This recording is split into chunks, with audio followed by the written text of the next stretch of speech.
Very excited as always. Catch up with our next guest. JD Pickell joins us.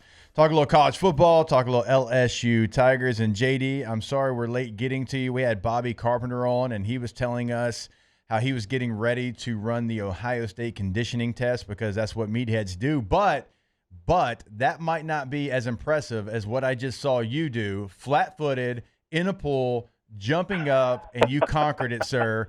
You got both feet on the ground, stood up, and you did it. Your family can no longer be ashamed of you. Well done, sir. Well, I appreciate that one. Two, got a little bit of a rolling start there, so we'll have to work our way up to flat foot.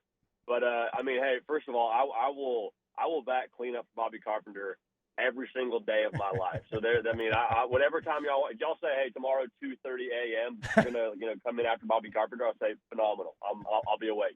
So glad to talk some ball with y'all, man. It's football time. Oh, it is, man. And I think a lot of our listeners are pretty excited to hear you talk not only college football, but LSU Tigers. And you're going all in. You're going all in on LSU. I saw you eat the Popeyes chicken sandwich, which is, very Louisiana of you. I can appreciate that as you picked LSU to go win a national championship. So I'm going to open up the floor to you, JD. Like, what are the things that you love about this LSU football team as we get started here? Yeah, I think it's one, like the Popeye chicken sandwich. If I was on the fence about it, it kind of is one of those things that just kind of gives you some closure. That's right. It's like, oh, okay, yeah, this was the right decision. As a Chick-fil-A guy my whole life, it felt good to go Popeyes there. But no, in all seriousness, I think it's kind of the perfect storm of what LSU has versus where college football is. Like, we've talked about this a lot. I know this was a point that just got beat to death during media days, but a ton of new quarterbacks, not just in the SEC, but in college football at places that you would expect to be, contenders for the national championship from a roster standpoint. And so I think it's getting overlooked a little bit how good that roster actually is at LSU because of what last year was, and maybe by comparison with what some of the other teams in the SEC have. Y'all know what they did in the portal to go add not just top-end talent, but also real depth. Gives me a lot of confidence, obviously, in LSU, a lot of excitement in LSU. And also, when we were in Atlanta, I talked to Matt Moscona, and he kind of dropped this gem on me. The way the schedule lines up for LSU, not in the sense they don't have tough teams on there, but there's no just really brutal 2-game stretch or 2-3-game stretch where you say, oh, that's going to do them in. There's no cross your fingers. Can we get over this crevasse that is our schedule right now in the month of November? I don't see that for LSU, and Matt was going to point it out to me, so that was helpful for him to kind of cork the bat here when we pick an LSU. So yeah, all that combined to say, I think that the last thing I want to make sure we make clear about the LSU side of things is whenever you say something definitive about a team or a coach that hasn't gotten to the mountaintop, people are very quick to say, well, can't win the big one. They say it about James Franklin right now. They're saying about Brian Kelly right now. And it's just to me, that's like a 3 kids, 3 jobs, no caffeine, tired level of talking point. It's just like, we said it about Kirby Smart too. Did we not say it about Jim Harbaugh? Said it about Ryan Day last year. Right. It's like, they can't until they do. And then when they do, it was never true to begin with. So that's a lot there. But to put it simply, I like LSU a lot this year. Yeah, I think, JD, what's up, man? It was great to meet you at SEC Media Day, so glad to have you on. We appreciate it. So you gave your response there about LSU, kind of why LSU, and what was, I'm going to say refreshing because you're talking about the other pieces of the pie when it's on this LSU football team, but you didn't bring up Nussmeier, who is kind of the leader of all of this because of the quarterback position and being a returner and being a solidified guy. So, I would expect, there's things that he did last year that you're not going to improve on. He's making NFL type plays, but there are things that he can improve on. So, what do you need to see from him to be able to kind of fulfill this prophecy that you've had that they're going to win the national championship? What do you need to see from him from an improvement standpoint? Well, first of all, for everyone that is listening right now and can't actually take in the visual of Matt Flynn, first team all DAP. All right, so on Radio Row, I wasn't sure what to expect. Good area size, obviously on the hand there, really good contact. So first team all DAP. Matt Flynn, I want to make that clear. Thank you. Second part, though, to answer your question, I love, and you can probably speak to this as well as anybody, Matt. Like the fact that he's going into his second year here as the guy at LSU in the same system. There were a couple of moments last year where second half of the A&M game, the Alabama game as a whole, I'm not in that building, so I can't speak authoritatively to it, but you feel a little bit like, hey, the newness of this moment and the weight of this moment and all of those things combined, all the unquantifiables were probably pretty heavy for a first-year starting quarterback that's waited his turn.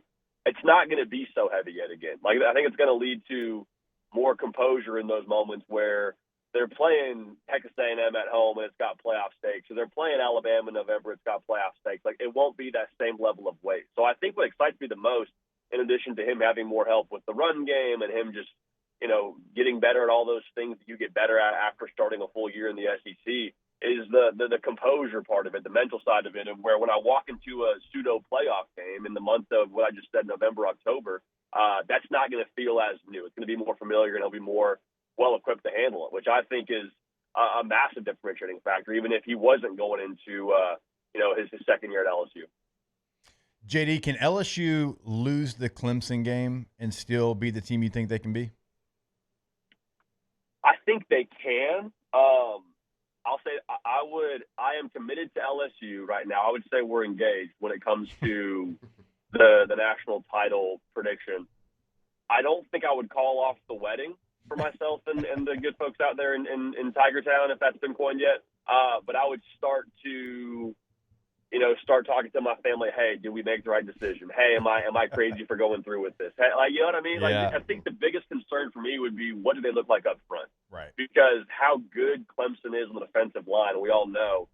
It's going to be a really good litmus test to find out what you have with those new pieces on the offensive line for LSU, which is obviously going to be one of the key ingredients to winning the whole thing.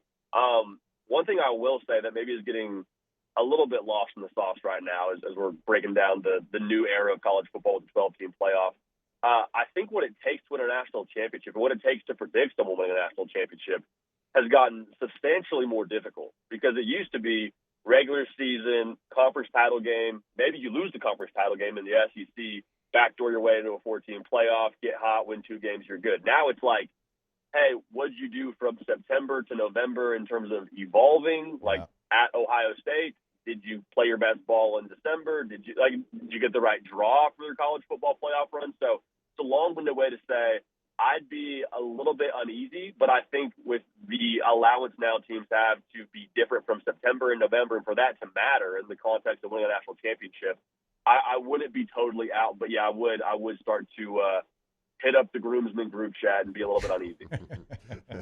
JD, when you went to SEC Media Days, did you leave SEC Media Days? Did anything hit you? Did anything stick out to you that made you change an opinion on any team or player, anything that you thought beforehand, or whether it was an eyeball test with seeing DJ Lagway or anybody like that, or what a coach said? Was there anything that you walked away after that week that gave you an opinion that was different before you walked in?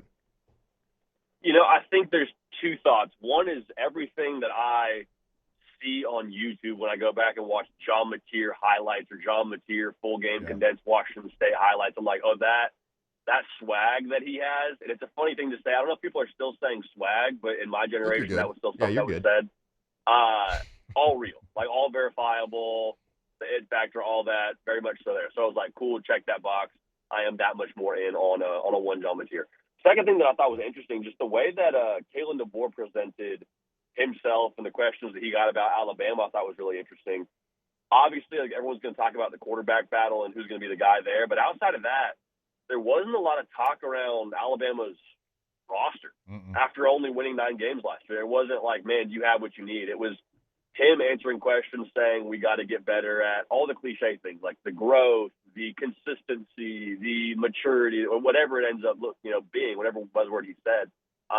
And that stuck out to me because I think that gets missed about Alabama. I think they have the talent to go compete for the SEC, and I think they'll be a playoff team. It's just all those other unquantifiables that they're clearly drilled in on, and they understand they have to get better at to get over the hump. So to answer your question, pre-SEC Media Days, liked Alabama. Post-Media Days, the longer I sit with it, I'm like, I think they're a playoff team, and a big reason why I have them the 12. JD, I want to ask you maybe about one more player because I wanted to ask you about John Mateer, but you answered it there. He's got like this perfect combination of the guy sitting to the left of me and Baker Mayfield. I can't wait to see how it plays out in Norman. Ooh. But hey, I know you being where you're located, doing the show every day, where you do it, like you get a lot of probably Diego Pavia like content, or maybe you get stories. Like I've only covered like I think one of his games. That was the first time I had a chance, and he came in our SiriusXM room, and we had him for like 15 minutes. He threw an F-bomb and 2 S-words out there in the first 30 seconds in the best way possible. Like, I was fired up, ready to go. I'm like, I will follow you into the fire, and we'll figure out how to put it out later. Like, I know Vanderbilt's not going to win 11 games or whatever, but he brings an excitement to Vanderbilt that Jay Cutler, even bad body language, Jay Cutler couldn't bring. Like, nobody's brought that kind of excitement to Vanderbilt, and I love that guy. I know you have to kind of appreciate what he's done for Nashville and actually making Vanderbilt kind of cool in the city. He's so fun, isn't he? Yeah. Like, I'm sure he's a good time on Broadway, but I mean, just in general, talking to, like, he's just a fun individual. I'm glad you mentioned that. He stopped by our table too, and like within the first 30 seconds, a couple of expletives in there. I'm like, I'm kind of looking at the SID. I'm like, are you? What's your role in all this? You have to like ask. Why are you here? Are you nervous? Like, are you supposed to just say you were the lifeguard on duty here? How does this work? So that was hilarious. I'm glad you brought that up. But I think watching Diego Pavia last year, and then like you mentioned, getting to be around him at media days, isn't he just like exactly the dose of brash, bold, borderline arrogance that Vanderbilt has always needed? Like when you're like the, for lack of a better metaphor, like the wimpy kid on the playground that Vanderbilt had been for the better part of the last few years, like you kind of need to go throw a punch at the bully at some point. You kind of need to like have a little bravado to you. And I just love so much the way he's changed the feel around Vanderbilt football and the way that I think Vanderbilt football views themselves. Like I think everything he said was probably a touch optimistic around, I want to win the Heisman. I want us to win a national championship. I came back for that. And I'm like, more power to you. Like, let's go. But the fact that that's even being said in the Vanderbilt locker room, I would bet money that hasn't been said out loud in the Vanderbilt locker room in the last decade with the conviction of a Diego Pavia. So the belief that I think he instills in his teammates, I'm really excited to see how scrappy they are again this year because they're going to be a fun team to watch. All right, there he is, JD Pickell, good enough to join us. Check out his show, The Hard Count, there on 3. That's 11 a.m. Eastern Time, Tuesdays and Thursdays. JD, we always appreciate the time and look forward to our next conversation.